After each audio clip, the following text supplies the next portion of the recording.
Actually, I've been trying to work with UTSA for some time. And so my name is Marcus Huggins. I am the Executive Director of Relations at the National Gym Consortium.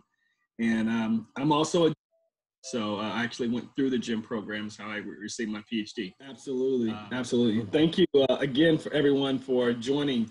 I'm really excited about this. I think Tracy had Dr. Bass, she had the magic pill because I've been trying to get this relationship developed for some time, and I just never could crack the code, which she did. So thank you so much, Tracy, for doing what you did to bring UTSA on with the gym company. And so this is going to be the agenda for the day. I want this to be as interactive as we can make it. I know that we are recording, but I grew up with a minister as a dad, and so this call response thing, I really like that. So I want to make sure that you're tracking with me. So please ask questions as we go through. So this is what we're going to talk about today. We're going to talk a little bit about gym, really high level about me. Then I'll go into the gym relationship, talk about the verification of gym applicants, because as I was sharing earlier, we have about 2,000 applicants to the gym every year.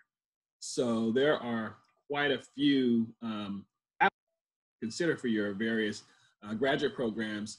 And then we'll talk about a little bit about the gym programming. I know that UTSA probably will be joining us as a co-host for one of our grad labs, which is coming up, not this weekend, but the following weekend. And we'll talk about that a little bit later. So this is me a few years ago, but still me. I'm an engineer. As I mentioned earlier, I'm a beneficiary of the gym program. Had a lot of opportunities to work with a lot of companies. But what I really like about my job now is I get a chance to give back to individuals that are coming along and that need some guidance just to make good choices. I mean, they're great students.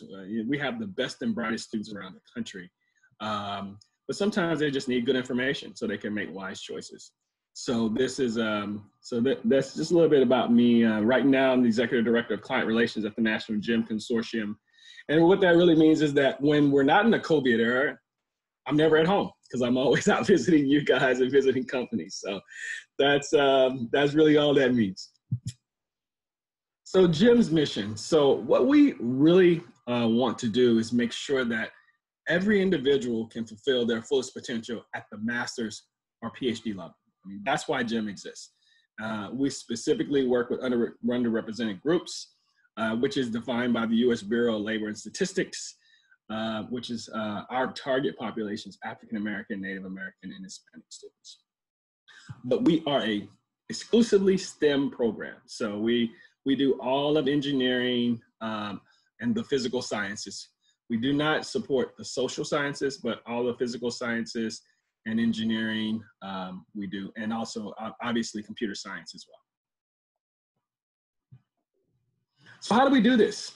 GYM is a network of employers and universities. We've been around for 44 years. It's our 44th year of producing the best and brightest talent. We have over 4,000 folks that have received the GYM Fellowship through our program over that 44-year legacy. And we're looking to write our 45th chapter, and we're so happy to have UTSA as part of that chapter now, that we'll be able to send some of our GYM fellows to your campus to get their masters and PhDs. So this is just a brief snapshot of what we annually do as far as with GYM fellows. So we this past year we had 210 GYM fellows that were supported through our program. And what's that mean? That means everyone who was selected by an employer, they're going to receive full tuition and fees and a minimum of $16,000 in stipend plus paid internships. Those students also, whether they're awarded the GYM Fellowship or not, just by putting their name in the application, most of our GYM universities will waive their applications. If they come to programs that, like I'll talk about here later, our grad lab, which stands for Getting Ready for advanced degree laboratory. We do have fee reductions on the GRE. So GRE, I believe, is $200. So those students will get a 50% waiver for their GRE. We have over 120 universities that recruit very heavily from our database. So the students get a lot of exposure by putting their name in our database. And then also we work with the National Science Foundation, NIH. We work with the Ford Foundation and a lot of other external fellowships.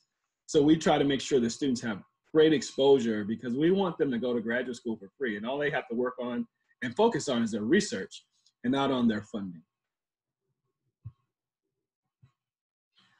So here's our structure. So we're a 501c3 nonprofit. Again, we are a partnership between universities and employers. And so every active member of GEM is a member of our member board. And so we have over 160 board members. As you can imagine, that's a pretty big board to kind of manage. And we all convene at our national meeting every year. This year we're virtual, like I'm sure most conferences were this year due to COVID. However, we were supposed to be in Houston. And hopefully if everything kind of opens up next year, we'll be in the Houston, Texas for our national, we call it stakeholders meeting. And we package our stakeholders meeting with also workshops for our employers, for our universities, for our GEM fellows, for future GEM fellows, and also our alumni. So there's a lot that goes on, but coming to the conference, the National GEM Conference is really the way to really see everything under the roof if you really want to kind of get a bird's eye view of everything that we do. And then, as I mentioned earlier, we have some programming that we'll talk about. This is just some of our board. And so we have a member board, which are all paid members of GEM. And then we have a governance board. And this is comprised of about 13 members. I didn't put them all here because the slide would have just gotten too busy, but I have a link down here at the bottom if you want to see all of the board of directors. As I mentioned, Tim Archer, he's just joined as our board chair back in September. And then we also have our structure of vice chairs, secretaries, and treasurer. And then the rest are members of different committees within GEM. We have over 120 universities across the country. So what we like to do is once we get students selected by companies, we want them to have the access to the top 50 engineering institutions across the country. We also have all the Ivies. We have HBCUs. So the students can decide where they want to go to graduate school. Now, we don't have thousands of GEM universities. We have 100 because everyone that's on our list, just like UTSA, says that we're interested in those students coming to our campus because we're going to take care of them. Not just monetarily speaking, but we're going to make sure that they get the best education they can. So as you know, as Tracy knows, that you had to fill out an application. It was reviewed by our university committee and not everybody passes. So because we want to make sure when we send a student to your campus, they're not just going to go to school, but they're actually going to finish school. These are some of our employers, and we're always looking for more employers to join GEM because those are the way that we get a lot more of these students supported, but it also gives them an opportunity to see how their graduate degree may fit in a research environment outside of academia. And so this is a great organization for you to, a great way for the students to really get a bird's eye view of working with scientists and engineers from an industry perspective, as well as their faculty advisor. And again, like I said, these are just some of our employers. For the larger list, you can go to our website and they'll have the comprehensive list of all of our GEM employers. So here are some of the benefits of joining GEM. This is why you join GEM. One, We have over 2,000 applicants. We had 2,100 last year that applied to the GEM program. And day one, so we open our applications up July 1st. And on July 1st, you can actually log in and look at the students that applied on July 1st, all the way up into our deadline, which is in November. So one of the true benefits of the employer, of the universities, is that they have access of all of our applicants from the time we open up the applicant pool to the time we close it. And one benefit of joining GEM is that now you don't have to Zoom all over the country. All you have to do is open up your laptop and they're all right there. So that's a significant savings right there. And one of the other benefits is, you know, if a student's put their application in the GEM applicant pool, they're interested in graduate school. Unlike if you go to a grad fair, they may be kicking the tires and all of that, but these students are really interested in going to grad school. It also gives you a great opportunity to look at everything that a student has. So for instance, in a GEM application, you'll get their resume, their statement of purpose, their transcripts, unofficial transcripts. You'll get a statement of purpose. You'll get 3 letters of recommendation, or at least 2 letters of recommendation, up to 3 letters of recommendation that you can use as an assessment tool to see if you even want to pick up the phone and reach out to them. So that's another great reason that you join the program. And then also on our website, you'll see UTSA, also on all of our brochures. Every publication that we have goes out there. And then once you start to acquire GEM fellows on your campus, they become ambassadors of UTSA, and they go out and help you recruit as well. And then it's again a great way to make sure that students know that they can come to your campus and go for free, because at the end of the day, we really want all these the best and brightest students to fulfill their fullest potential, but also not be encumbered with the financial woes of trying to go to graduate school. Now, I'll go through this one really quickly, but these are some of the benefits for employers. Obviously, they're looking to identify these students to ultimately, once they finish their graduate degree, to come work with them. That's not a requirement. The only requirement is that they must do an internship with them. It also gives them the ability to get in front of the queue, because there are a lot of these students, once they complete their masters and PhDs, everyone wants them. I mean, everyone wants them. So this kind of lets you get in front of the queue. It's one of the things that I like to say. We kind of joke about this. You know, some of these students will go to career fairs and maybe get a bag of chocolates, you know, a bag of stress balls and all these kind of swag and all of that. And then you got a company that's willing to give you a fellowship to go to graduate school. And I don't think there's any type of measuring, and there's no balance there, because I would be careful. If someone's giving me a stress ball, that means they're going to give me a whole lot of stress. But if someone is willing to give you a fellowship to go to school, you know, there's no comparison. We really help these individuals see their fullest potential, but also employers really do, if they follow best practices. If those students leave their internship with an offer in hand, about 85 to 90% of them go and work with their corporate sponsor, just because they've received the benefit from those individuals. So how does GEM work? So we're an industrial partner, a selected program. So employers, after our students have been fully vetted, so just kind of give you a little bit about what happens behind the scenes. As I mentioned earlier, from July to November, mid-November, this year is going to be November 13th, but it could be November 13th, 15th, but mid-November is when we close the applicant pool. Immediately after the pool closes, we do what we call a judging committee meeting. And so that's when we convene subject matter experts to come in and look at students based on their subject matter expertise. So I've heard mechanical engineering folks on the call. I heard some chemical engineering. I heard bioengineering. I had computer science. So any of those individuals that want to come to our judging committee meeting, we're actually still accepting judges.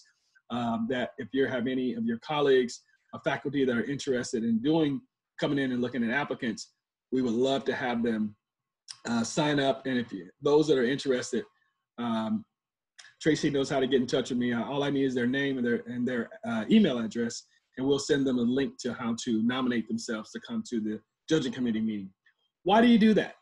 One, it helps Jim because we get a chance to assess everyone to make sure that we have a strong applicant pool to share with our employers and our universities. The second reason is it gives you a chance to see all of the talent in a specific area that you're interested in recruiting. And so that's what happens in the week after we close judging on the 13th. That will take place on November 18th through the 20th. So that will be really good to, if you want to get touch and feel the talent and kind of see what's in there. After that, we start to socialize the students with employers. Employers will recruit students for GEM fellowships from that December timeframe to about March 1st. In addition, those students will actually apply to your institution, as well as they're required to apply to a minimum of 3 institutions. And then they will have to be admitted into at least one to be considered a GEM fellow. If they're selected by an employer, these are some of the benefits they get. So if they're selected by an employer, employer will pay $22,500. Of that, $20,000 goes to support the student. So as you can see, 90% of the money goes to support the student. GEM only takes about 10% as an overhead, so that we can continue zigzagging around the country to make sure that we continue to have a very robust pool for our employer members and university members to continue to recruit for their various programs. The universities then will, if they bring a GEM fellow on campus, they will give them tuition and fees, as well as they will receive the industry portion, that $20,000, to help support that student. And then the students, if as selected by an employer, will then do their internships. So here's a breakout of the 2 programs that we have. So as I said earlier, the employer selects the students. As a GEM fellow, the students will receive full tuition and fees. They will do their internship, and here are the 2 programs that we have. So we have the Master's in Engineering program. And so this is a 2-year program. So the students will get a minimum of $4,000 per semester. So essentially $16,000 over the course of those 2 years. The university will agree to pay for their tuition and fees, and the students will receive 2 internships. They do 1 internship prior to starting graduate school, and then after their first year of graduate school, they'll do a second internship. And that's their only requirement of the GEM program. They don't have to go work with their corporate sponsor, although we want them to, but they're not required to. And then on the PhD side, we have the PhD Science and Engineering program. Now, what we do on that is a little different than the master's. The full $16,000 towards stipend is given in that first year. And the expectation is that the student is visiting labs and talking to faculty so that he or she can get on a faculty's grant. And then the university and the faculty will support that student years 2 through 5 as they're finishing their PhD program. But we also ask that the $16,000 is supplemented to bring them that GEM fellow to the same level as everyone else in the department. So if everyone in the department, let's say for instance, chemical engineering, everyone's getting $20,000, we would ask you to add another $4,000 to the stipend to bring them to the same level as everyone else in the department. As a PhD student, they're only required to do 1 internship, and it is the summer that they're selected. So probably 70% of our students are first-year PhD students, so that usually is not a problem. But you may have some students in your lab currently that want to have an industry experience, and as long as they can get the release time from their faculty, then they can still apply to GEM, they can still do the internship, but they have to do it the year that they're selected. So so that's just something under consideration. So you do not have to be a first-year PhD student to apply to GEM. You just have to have at least enough time to do an internship. And these are our minimum requirements for the GEM program. For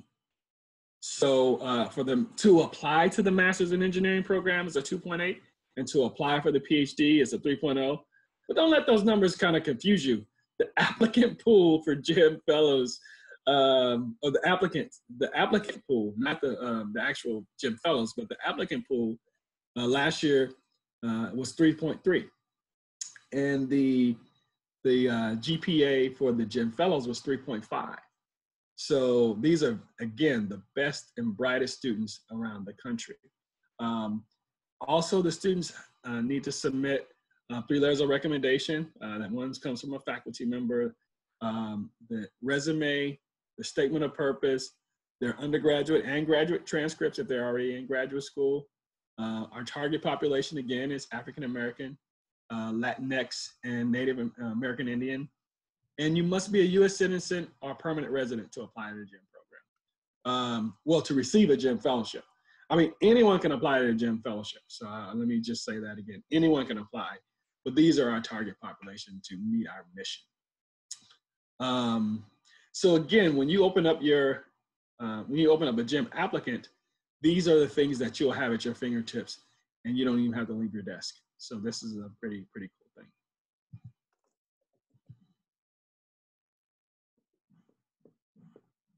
And again, this goes back to what I was saying earlier about the only requirement for a GEM fellow. If you're a master's GEM fellow, you must do 2 internships. And if you're a PhD GEM fellow, you must do 1 internship. For paid internships, most of the students make anywhere from $10,000 to maybe $18,000 over those 3 months, depending on their major, of course.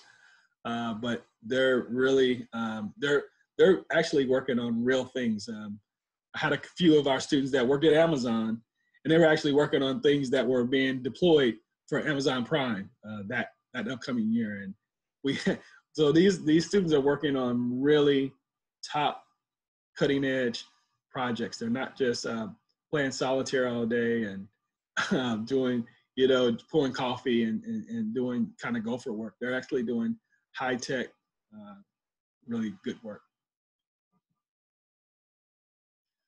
So these are, anyone can apply to the GEM program. We have a early consideration date obviously is passed.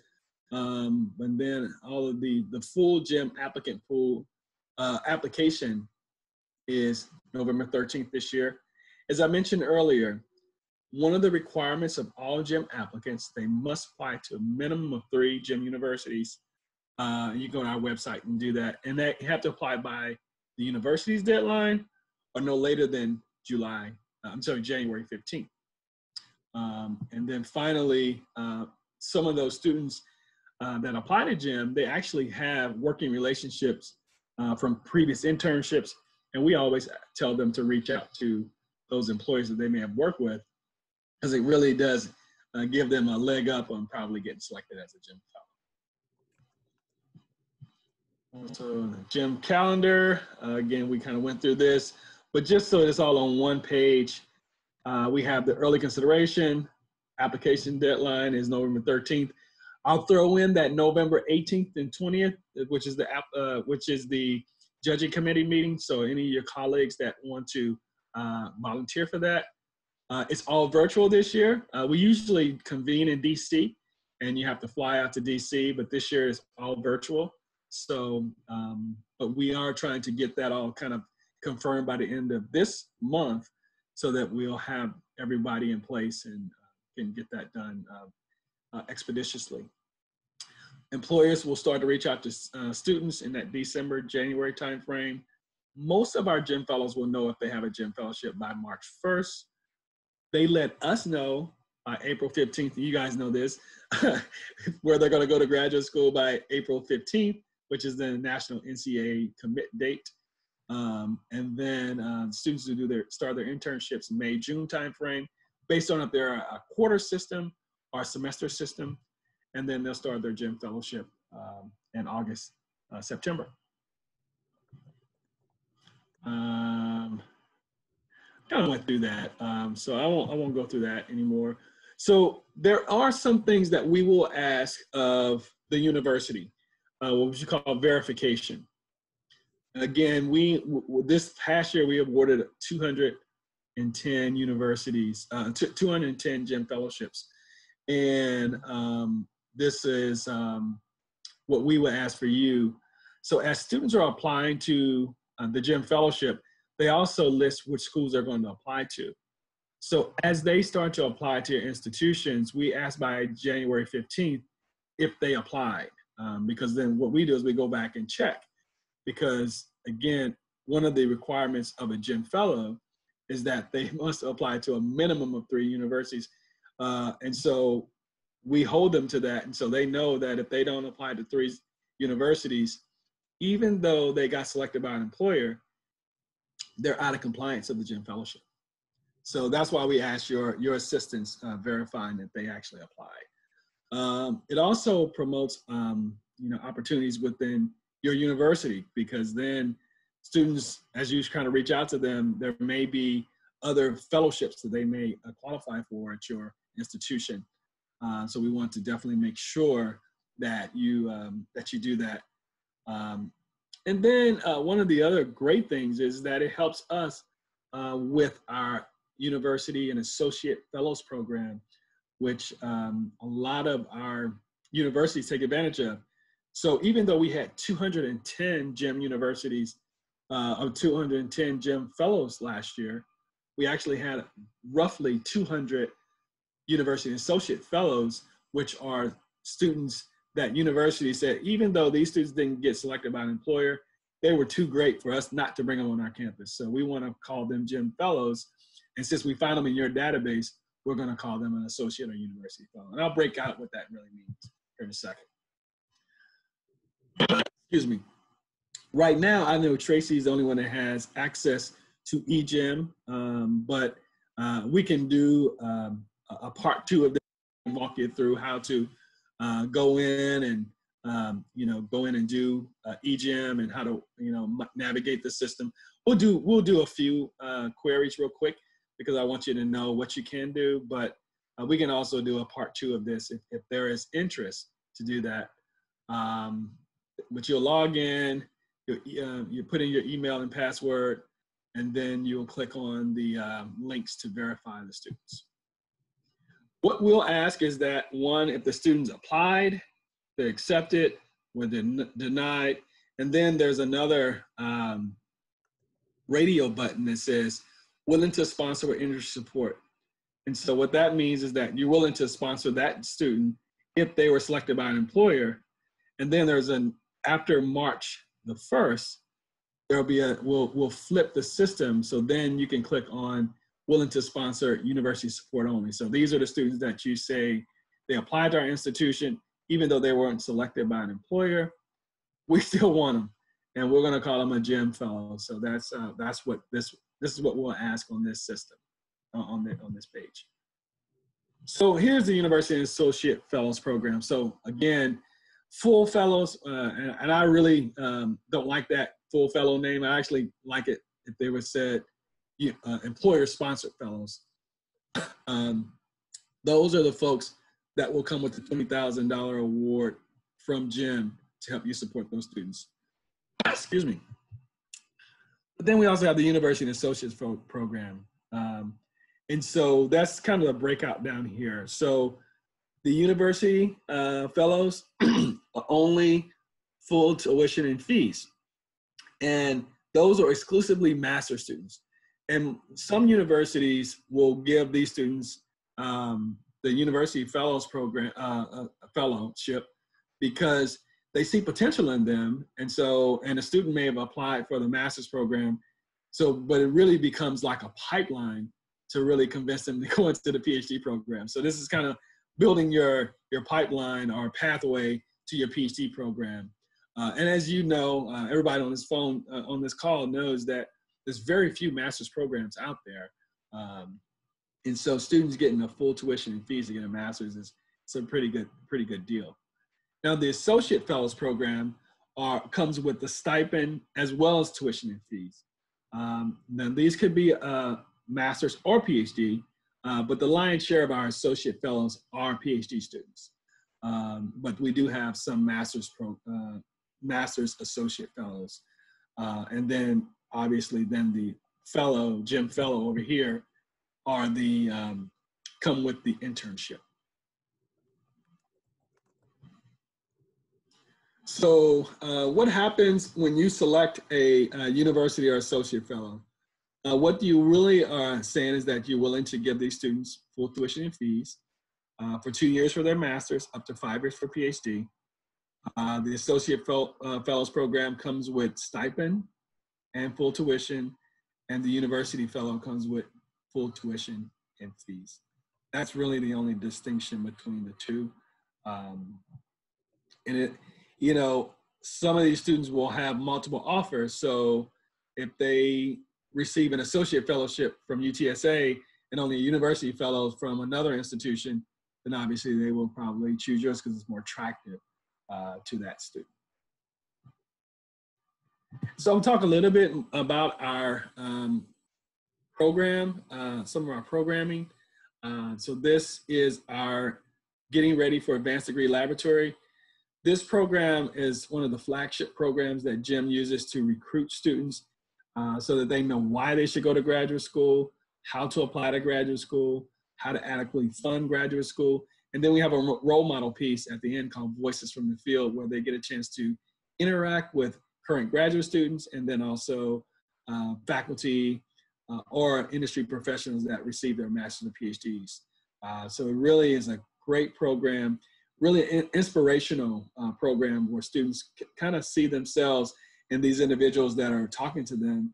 And one of the resounding things that we hear at the conclusion of a grad lab is, this program changed my life. I will never go back to the way I was again, because now I know why I should go to graduate school, and I'm going. And we see so many students that will come in that day thinking that maybe they'll do a master's, and they leave there thinking they want to do a PhD. So it's a great program. It's held on college campuses when we're traveling. And then very interactive. It's not the talking heads programs. It's very, very interactive. We usually have approximately anywhere from 75 to maybe 120. We don't like to get too much larger than 120 students, because then it feels more like, I hope there's no chemist on the phone, but it feels like freshman chemistry, you know, with so many people in there, and it's not as interactive because it's just too big. When we keep it to, you know, between 75 to 120, students are more apt to ask questions, and it becomes keeps it very interactive. And then we also have, we do it regionally. So this year we're going to be, in 2 weeks, we're going to be doing one for Texas wide. It's going to be hosted by University of Texas at Arlington and University of Texas at Dallas, but we're opening it up to all of the Texas GEM members institutions. So that's what we'll be doing there. The next one is the FFP, which stands for Future Faculty and Professional Symposium. We typically do this one in person. This past September, the first time we did it virtually, and it went reasonably well, quite frankly. Where everyone was very happy with the information they received. But the FFP is all about why, you know, now that we got you into graduate school, this is how you complete graduate school. So how to write the dissertation and live to tell about it, proposal writing, how to compose your graduate school life, mentoring, your job search and tenure, and not the whole like. So we have about a suite of 10 workshops that we do for FFP, and really try to make sure those students have the good information to go ahead and finish their PhD. And then we also do networking events for our alums, and we try to do these around. When we were traveling around, we packaged them around our grad labs. So when we're in New England and upstate New York, in the South and the Midwest, wherever we are, we usually try to have alums come and speak to the students, but then we use that as a way towards the evening time to have alumni socials. So it's a really good opportunity for us to keep the alums engaged, kind of let them know what's going on within GEM.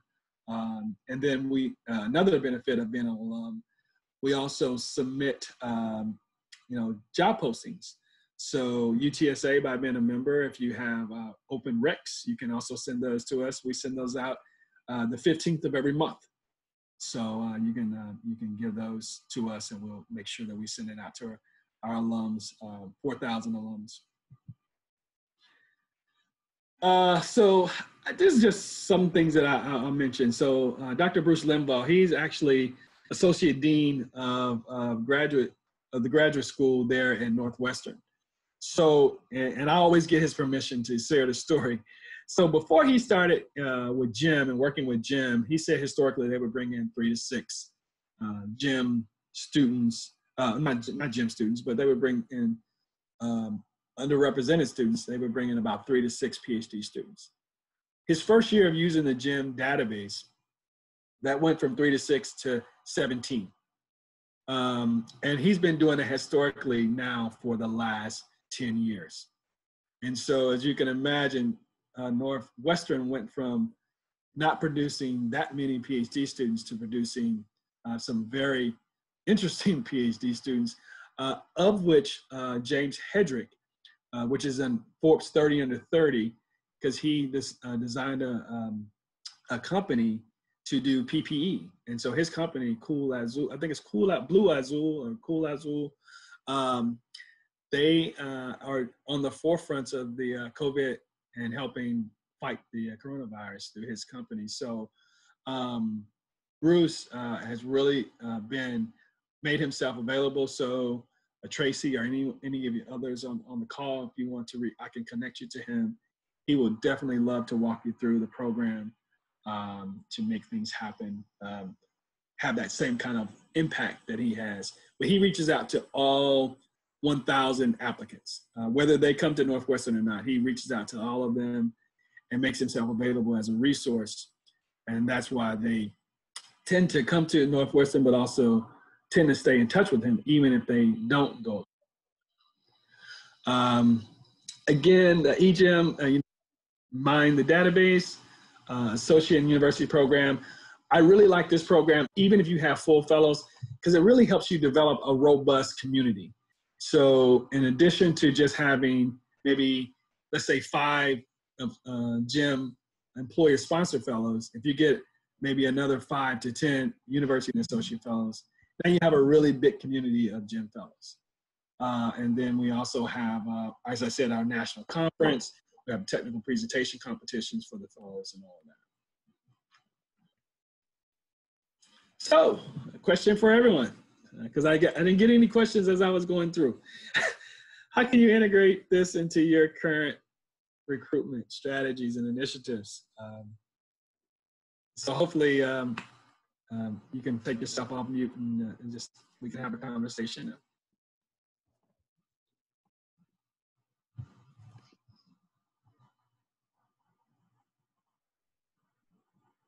Is it only you and me, Tracy? They're still here. I still see people. Okay. Okay. And I think they are able to unmute themselves if they would like to ask any questions. Okay. All right. And I'll be watching the chat if people would like to type it in the chat instead. Okay. So Marcus, so the UTSA is already a GEM membership? Yes, they definitely are. Just because of Tracy, that's why you are. There were some people that suggested, so yes. And I got to go to the GEM conference. I liked what I saw, so I wanted more people to know about it. Absolutely, absolutely. This is Nicole BB. Can I say a quick question? Yes. My understanding when we applied was that this was going to include and allow cybersecurity majors to provide applications. Yes. But what I saw online as far as the application goes, I'm fearful that students are going to not know how to fill out that application, or um, look at the application genuinely and say, no, it doesn't apply to me, because it's so, in its terminology, engineering school focused. And since our cybersecurity program, or one of our cybersecurity programs, exists in the College of Business, I think that there's a risk that it gets ignored, or they fear that it gets ignored, or they don't know how to apply. Does that make sense? It does. And so again, GEM is is a STEM-based program. So as long as, and so first of all, I agree with you. But as long as the students are in a program that comes from the College of Engineering, the School of Arts and Sciences, they can qualify for the GEM Fellowship. And I will say this, we need every one of those cybersecurity students because all of our national labs are looking for cybersecurity. Okay, but the way you just answered that, Marcus, that then takes away 1,500 of our students, because our cybersecurity major undergrads and our, that will be applying, that they didn't come from the engineering school, they came from the College of Business. In one large program, and the MSIT in cyber is also in the College of Business. Okay, and so their degree is conferred in the College of Business? Yes.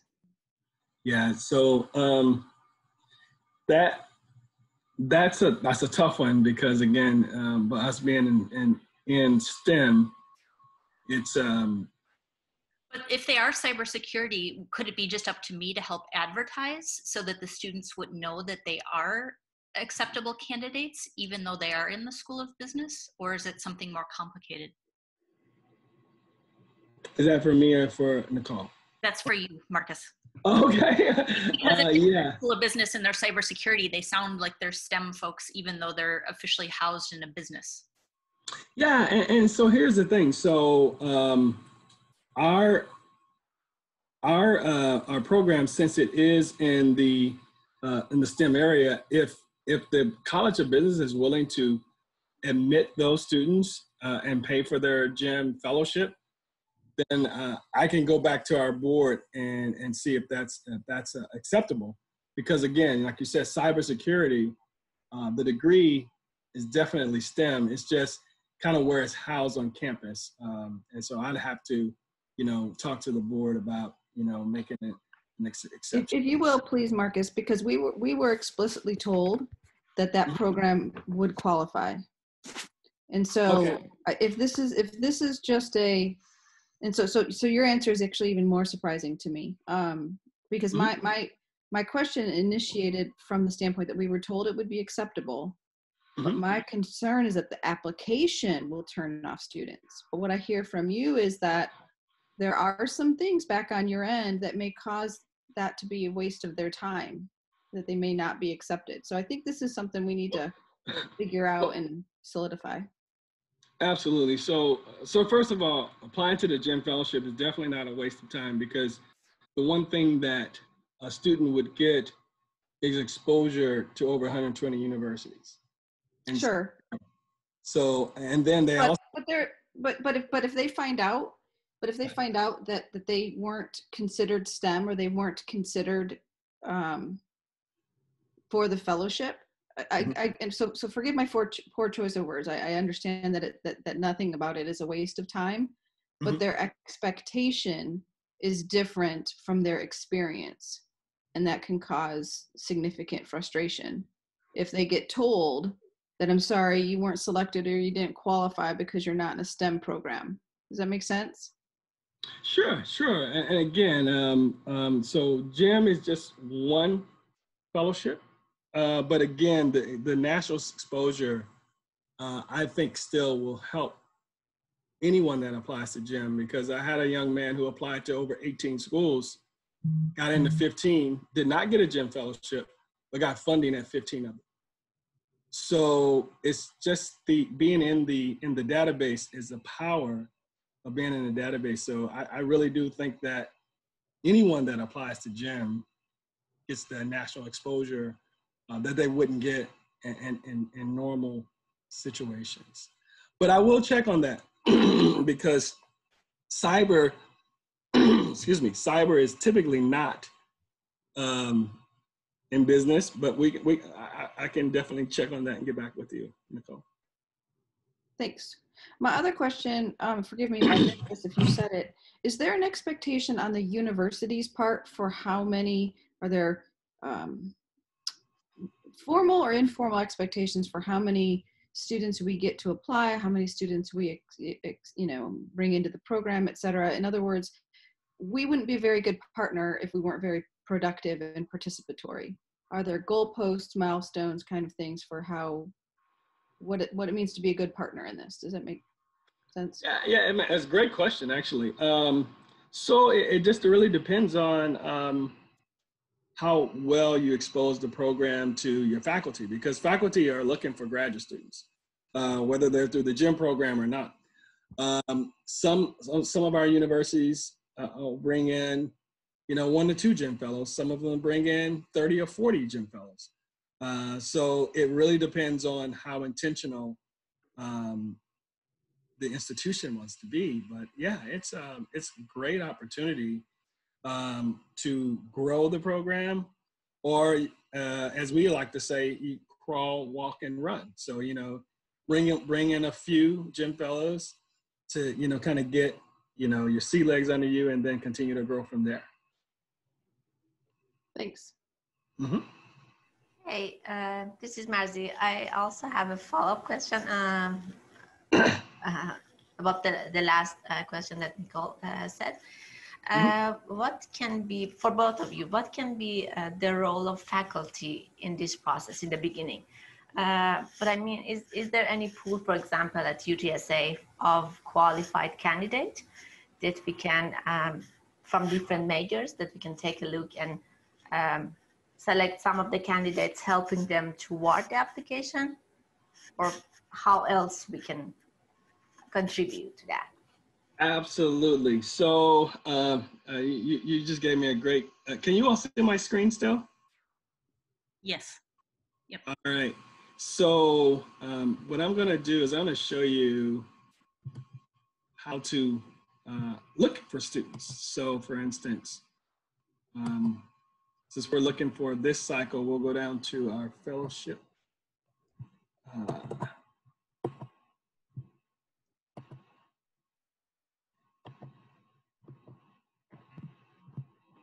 Do we have a hard stop? I can go as long as you need me to. We were supposed to end at 2, but we'll see how people kind of trickle out. Okay. All right. Sounds good.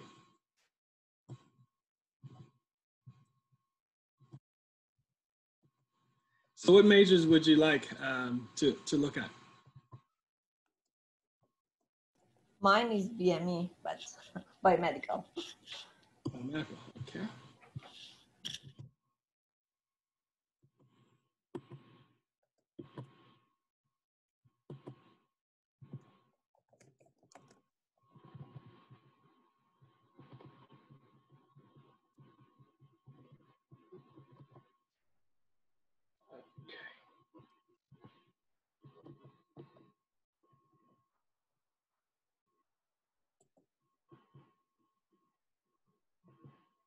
I'm just gonna do just a few criteria, and then